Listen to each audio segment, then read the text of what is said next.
Delivery తర్వాత bleeding ఎప్పుడు start అవుతుంది, పీరియడ్స్ ఎప్పుడు స్టార్ట్ అవుతాయి? చాలా మందికి ఈ క్వశ్చన్ ఉంటుంది.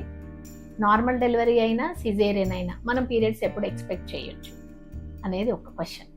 సో మామూలుగా అయితే మా ప్రకారం ఓన్లీ 6 months ఆఫ్టర్ డెలివరీ, 6 నెలల తర్వాత పీరియడ్స్ అనేది మనం ఎక్స్పెక్ట్ చేయొచ్చు.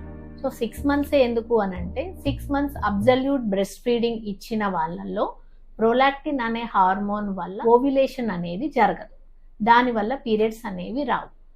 కానీ కొంతమందికి 3 నెలలకే పీరియడ్స్, 4 నెలలకే పీరియడ్స్ వస్తాయి. అది ఎలాగ సాధ్యము అని అంటే కొంతమందికి మదర్స్కి టోటల్లీ బ్రెస్ట్ ఫీడింగ్ సాధ్యం కాదు, అంటే మిల్క్ కంటెంట్ అనేది తక్కువగా వస్తాయి.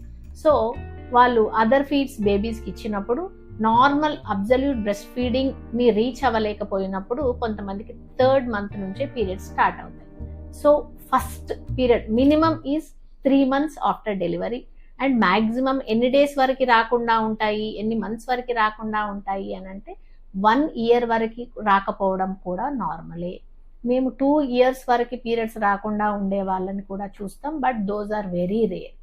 Minimum is 3 months, maximum is 1 year. Like, share, subscribe.